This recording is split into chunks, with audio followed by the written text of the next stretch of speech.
नमस्कार दोस्तों, आप सब लोगों का स्वागत है मेरे चैनल के अंदर। बात कर लेते हैं निफ्टी कल कहाँ पर कामकाज कर सकता है।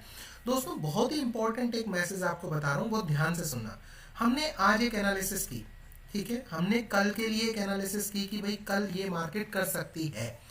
तो कल क्या हमने एक एक कैंडल का हिसाब लिया या हमने एक मूव का हिसाब लिया, ये आपको बहुत बहुत ध्यान से समझना पड़ेगा। हम जब भी एनालिसिस करते हैं तो हम एक मूव को कैप्चर करने की कोशिश करते हैं पहले दिन। या तो आप मार्केट के दौरान अपनी विजडम यूज करके ट्रेड ले रहे हैं, वो तो बात अलग है, लेकिन हम पहले दिन पूरी हमारी ये कोशिश रहती है कि हम किसी एक मूव को कैप्चर कर लें। मैंने बहुत ही क्लियरली आपको ये कहा था कि यहाँ पे एक रेजिस्टेंस है ये लाइन के आसपास।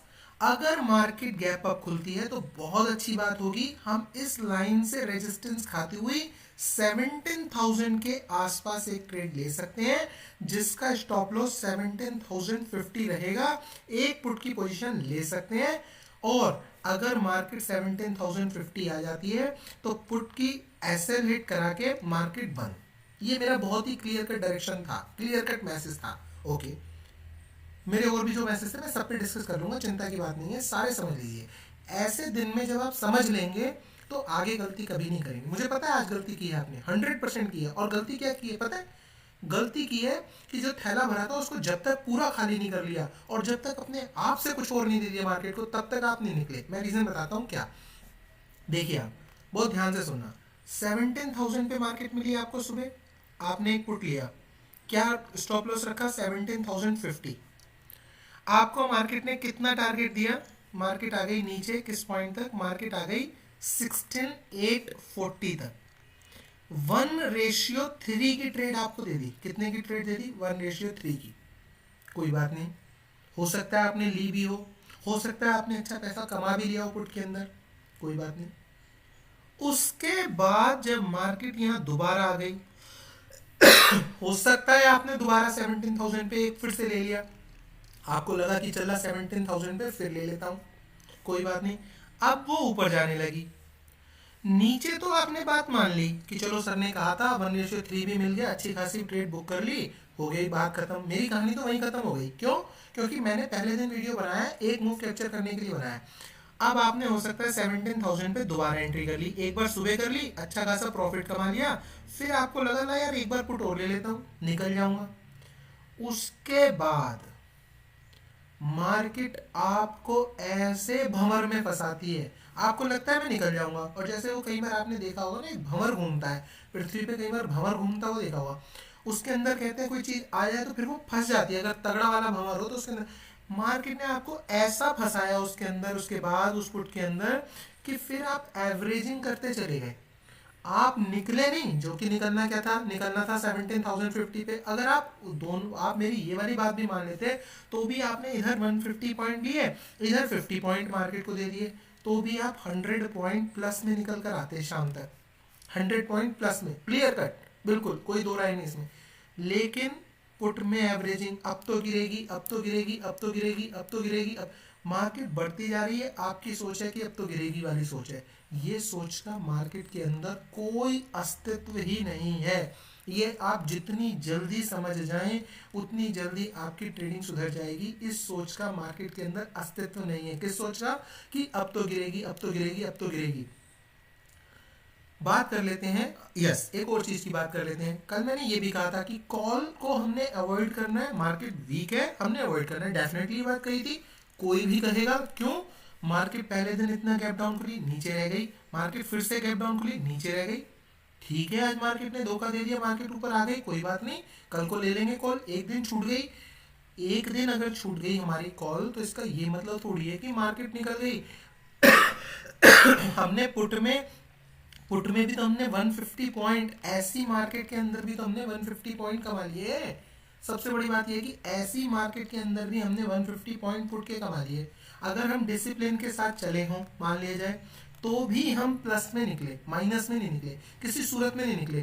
ठीक है, हमने ये मूव कैप्चर नहीं किया, कोई बात नहीं, क्योंकि ये मूव मार्केट में आया है, मार्केट के बाद आया है। उसने कुछ पैटर्न बनाए, उसने ये पैटर्न बनाया, अगर आप यहाँ पर देखेंगे बहुत जबरदस्त एक डब्लू पैटर्न बना के उसने जो है ऊपर निकला है। यहाँ पे उसने एक सपोर्ट ली है, कई चीजें उसने की हैं, ये मूव बाद में आया। इससे हमें कोई मतलब नहीं है। हम जब भी एनालिसिस करते हैं एक मूव कैप्चर करने के लिए एनालिसिस करते हैं, और वो हमने डेफिनेटली किया। और आज भी जो मेरे फॉलोवर्स हैं उन्होंने जिन्होंने डिसिप्लिन के अंदर काम किया होगा, डेफिनेटली वो कमेंट सेक्शन में बताएं कि डिसिप्लिन कितना जरूरी है ट्रेडिंग के अंदर। जिन्होंने डिसिप्लिन नहीं भी किया वो भी बताएं कि डिसिप्लिन कितना जरूरी है। अगर डिसिप्लिन नहीं है तो कुछ नहीं है। आइए बात कर लेते हैं कल की कि कल मार्केट क्या कर सकती है। देखिए ये मेरा ये जो चार्ट ये जो लगा हुआ है एक चैनल वाला, ये मेरा वीकली एनालिसिस का लगा हुआ है चैनल, ठीक है। तो वीकली एनालिसिस में ये चैनल का लोअर पॉइंट था और ये चैनल का मिड पॉइंट था।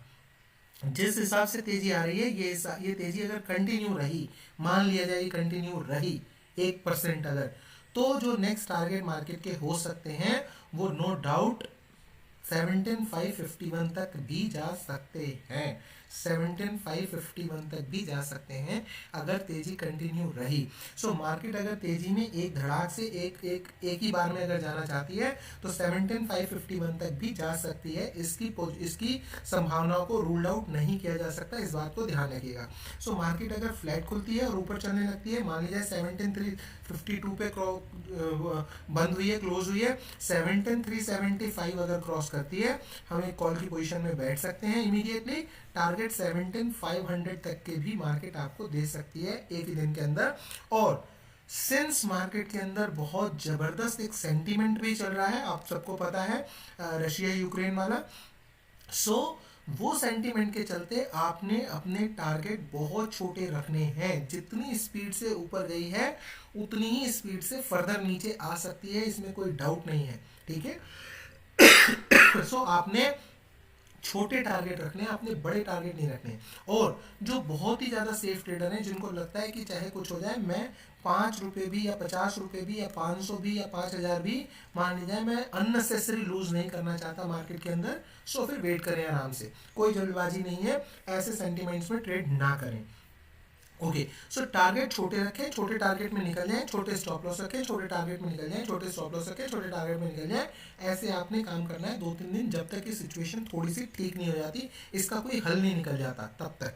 सो ये हो गए ऊपर के टारगेट। अगर मार्केट मान लीजिए गैप डाउन खुल के नीचे आने लगती है, नीचे फर्दर जो सपोर्ट मिलेगी मार्केट को वो यहीं कहीं मिलेगी अगर एक बार नीचे आने लग जाएगी। सो 1700 तक ही, 17,100 तक के ही सपोर्ट है। सो अगर नीचे आने लगती है और मान लीजिए इस पॉइंट को, जो ये पॉइंट है लगभग 17,300 का, 17,300 के पॉइंट को अगर क्रॉस कर देती है नीचे की साइड में, एक पुट की पोजीशन ली जा सकती है। ध्यान रखिएगा 40 पॉइंट के आसपास का आपने एसएल जरूर रखना है।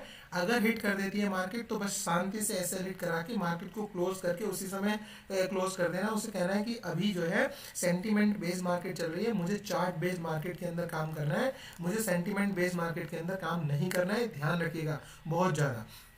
अगर खुलती ही गैप डाउन है पुट के लिए बैठेंगे, कॉल के लिए नहीं बैठेंगे। अगर गैप डाउन खुलती है पुट के लिए बैठेंगे, टारगेट होंगे 17,100। अगर खुलती ही गैप अप है 17,500 के टारगेट मिल सकते हैं, कॉल के लिए बैठा जा सकता है विद 30-40 पॉइंट एसएल, 17,500 तक के टारगेट हो सकते हैं। थैंक यू दोस्तों, वीडियो अच्छा लगा please hit the like button and subscribe the channel. Thank you.